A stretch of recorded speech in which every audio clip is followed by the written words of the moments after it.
Fine grew his orchard and fair to view. Then he said, I will quiet my thrifty fears, for here is fruit for my failing years. But even then the storm clouds gathered, swallowing up the azure sky. The sweeping winds into white foam lathered the placid breast of the bay hard by. Then the spirits that raged in the darkened air swept o'er his orchard and left it bare. The old man stood in the rain, uncaring, viewing the place the storm had swept, and then, with a cry from his soul despairing, he bowed him down to the earth and wept. But a voice cried aloud from the driving rain, Arise, old man, and plant again. Almost like two different men wrote those two poems, isn't it? Keep that in mind while we're going along with the story, because it'll come up again.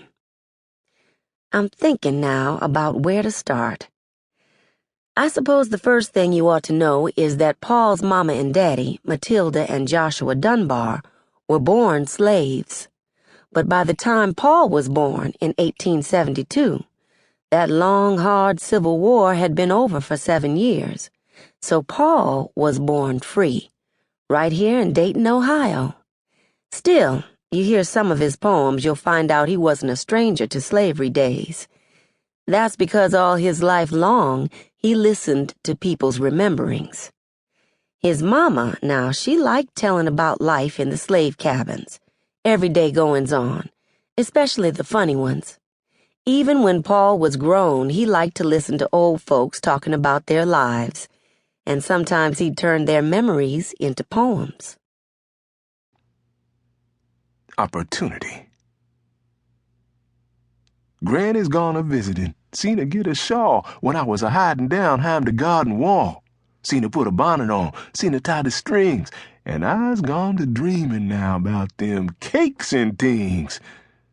On the shelf behind the door, mussy, what a feast.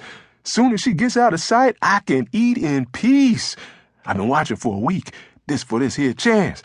Mussy, when I gets in there, I's there surely dance.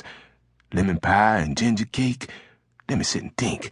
Vinegar and sugar too, that'll make a drink. If there's one thing that I loves most particularly, it is eating sweet things and a-drinking sangria. Lord, it won't poor Granny red when she see the chef. When I think about her face, I'm most ashamed myself. Well, she gone and here I is, back behind the door. Look here, Grins done spected me. There ain't no sweets no more. Ever sweet is hid away, job that's done up brown. Person think that someone thought they was thieves around. That just breaks my heart in two. Oh, how bad I feel. Just to think my own grandma believed that I'd steal. Now, Paul's daddy, Joshua, he was a bitter man. Growing up a slave, he swallowed such a heap of anger, he knew he had to either escape or explode.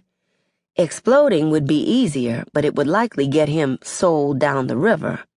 That was the slave's way of saying your master decided you were too hard-headed for Kentucky, so he sold you to a slave owner down south, like in Alabama or Louisiana. You didn't want that to happen, no sir. So Joshua bided his time and made himself useful by learning to plaster.